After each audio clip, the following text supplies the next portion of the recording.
These wide receivers were quietly phenomenal. I mean, we're literally looking at rookie seasons that compare to Justin Jefferson, Jamar Chase, and we have someone else coming up the pipeline in this year's NFL draft that I'm even more excited about. We're going to be talking about a few names here, but before we get into anything, go down there, drop a like on this video, subscribe to the channel if you play Dynasty Fantasy Football, and on top of this, I need you to go down to the comment section, ask me anything that you have, and if you want to check out any of these player props, you can find the link to Underdog Fantasy in that comment section in the description. When you sign up for Underdog with promo code FLOCK, they're going to match your first deposit dollar for dollar up to 100, and you can get into some drafts with us on the live stream.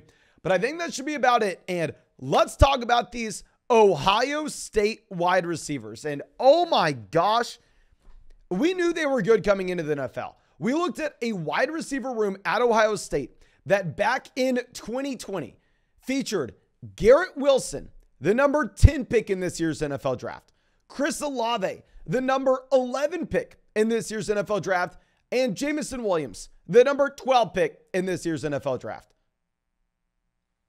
I don't know if we've ever seen this because we also look at another name in Jackson Smith-Njigba, who will be in this year's NFL draft class. We'll talk about him at the end of the video and how excited I am for him in particular. That's going to be the wide receiver one this year. Absolutely absurd. And if we look at these players as prospects coming into the NFL, it was difficult to evaluate them because obviously they were competing with each other for targets. From a production standpoint, it's very difficult to go out there and be like Treylon Burks, accounting for almost 50% of your passing offense. If hell, you have other NFL studs playing alongside you. But despite this, back in 2020, Chris Olave averaged 104 receiving yards per game, which accounted for 39% of the passing offense on a per game basis at Ohio State. Garrett Wilson accounted for 90 receiving yards per game, which was 34.4% of this offense. Jameson Williams was unable to get on the field. Honestly, I don't really blame the guy. After looking at how good Garrett Wilson and Chris Olave were in the NFL, we'll talk about Jameson Williams later on in the video. Jameson Williams was forced to transfer, really could not play in 2020. Jameson Williams went over to Alabama in 2021, and Jameson Williams immediately became the number one wide receiver for this Alabama roster. I mean, hell, he was in conversations to be the number one wide receiver in last year's draft class before the torn ACL. So that's just another player in this offense.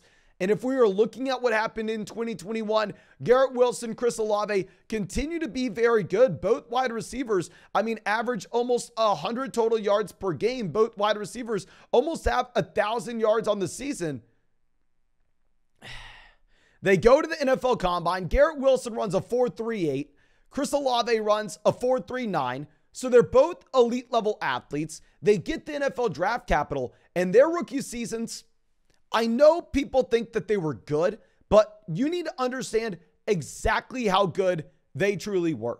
If we are heading over to RotoViz and we are filtering some things out, if we are looking at rookie wide receivers since the year 2010, okay, so if we're going back to 2010, that is what? I'm no mathematician. Over a decade, 12, 13 years. We're looking at wide receivers that were drafted from picks 1 to 200. It doesn't matter. If you were a rookie receiver, you were included in this sample. We are looking at wide receivers that were able to account for 4.8 receptions per game, wide receivers that accounted for 7.7 targets per game, wide receivers that accounted for 65 receiving yards per game, which both Chris Olave as well as Garrett Wilson did. Chris Olave was at 5 receptions per game. You had 8.2 targets per game, 73 receiving yards. Garrett Wilson with Zach Wilson, who was horrible. We'll talk about that in a second. 4.8, 7.9, and 66.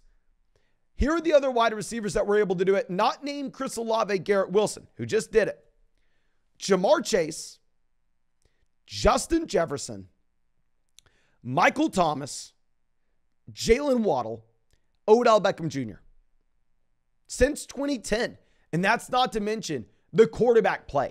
Like if you go through and look at these elite Hall of Fame level wide receivers, if you look at Justin Jefferson, obviously, I can't say Hall of Fame yet. We don't know.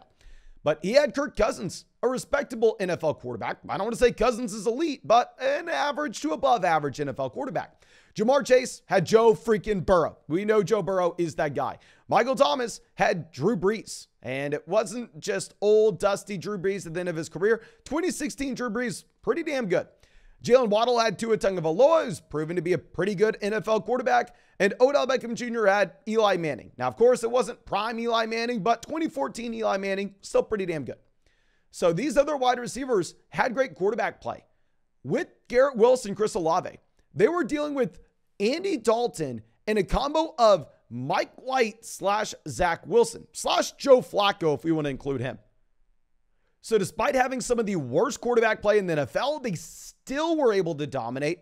And what's very interesting is if we go through and look at exactly how bad Zach Wilson was for the New York Jets, and we break it down, the 13 games that Garrett Wilson's played, 6 games without Zach Wilson, 7 games with Zach Wilson. You had a whopping 19 fantasy points per game without Zach Wilson. You had over 6 receptions per game. You had 91 receiving yards per game and over 10 targets per game. Compared to with Zach Wilson, across the board, every single one of those numbers gets cut in half. Instead of averaging almost 20 fantasy points per game, you're averaging 8. Going forward, I don't think Zach Wilson's going to be the starting quarterback for the New York Jets. I think when Mike White's healthy, it's going to be Mike White. Maybe they make a play for someone in the offseason. Maybe they can go out there and say, you know what? We have a phenomenal roster. We're a piece away. Let's trade for Aaron Rodgers. There's an outside chance that this is a team that actually is able to make a move for a quarterback. And if we are looking at how good these two wide receivers were, I think this gives us additional information. I don't think we should just be looking at what this means for those two guys and their NFL careers.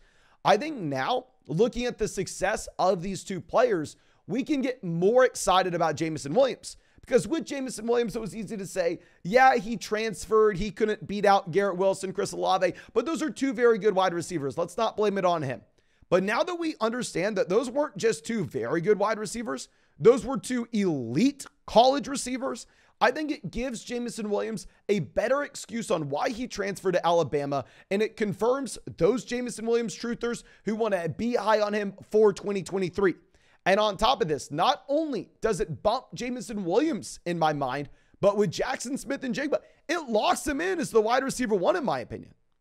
Because we just went through talking about how impressive Chris Olave, Garrett Wilson were, comparing to Odell, Waddle, Thomas, Jefferson, and Chase. And you look at their final season at Ohio State. Jackson Smith and Jigba, 1,600 receiving yards. Compared to Garrett Wilson at 1,000. Compared to Chris Olave at 900. Now, of course, I mean, you are in a spot where, yes. I mean, he plays 2 extra games, but still, if you're converting this over to receiving yards per game, he still dominates. It doesn't freaking matter. And the one game that we had back in 2021 without Garrett Wilson, without Chris Olave against Utah in that bowl game, 15 receptions, 347 receiving yards, and 3 receiving touchdowns. I'm all in. That's all I need to know. I would love to know your opinion, but I am just so excited about all these names because of the success of those two guys and how it puts into context that Ohio State room back in 2020. If we look at how we should be valuing these players right now, if I head over to Keep Trade Cut, look at where Garrett Wilson currently is. Garrett Wilson, honestly, in a fair range. I can't come out here and tell you, oh, Garrett Wilson is a massive buy low candidate. He's already valued ahead of Tyreek Hill. I don't know how much higher he can go. With Chris Olave as well, I don't know if I can come out here and tell you, oh yeah, Chris Olave, some massive buy low candidate. He's already wide receiver 9, already ahead of Stephon Diggs, T. Higgins, DK Metcalf. Jameson Williams, same thing. I don't know if I can come out here and try to shield Jameson Williams on you. He's back-to-back with Devontae Adams. So it looks like the Dynasty community has already priced it in with the 2021 draft picks. But I do want to just be on board. I want to be the head Jackson Smith and Jigba hype train. I mean, I want to make sure that you do not have Jordan Addison ahead of him because, in my opinion, there's no reason to. Of course, we'll continue to update you with where I think these wide receivers should be ranked going forward. But I think, hell, they should be wide receiver 1s in Dynasty. In the case of Garrett Wilson, Chris Olave, Jameson Williams should be locked in as a wide receiver 2 in Dynasty, despite not doing anything his rookie season based on the upside he has attached to his prospect profile. and Jackson Smith-Njigba. I'd say right there, slightly ahead of Jameson Williams, and right alongside Garrett Wilson and Chris Olave, because he was the wide receiver one over them at a younger age. But I think that's all I got for this video. Of course, if you enjoyed it, please go down there, drop a like, subscribe to the channel if you play Dynasty Fantasy Football. If you have any questions, feel free to drop them down there in the comment section. And yeah, if you want to check out any of these player props on Underdog, you can find the link in the description. You can find the link in the comment section. When you sign up with promo code FLOCK, they'll match your first deposit dollar for dollar up to $100. Get into drafts with us in the live stream, available in damn near every state. But thank you again. I appreciate you. Hope you have a great day. Hope we get to see you with the video tomorrow.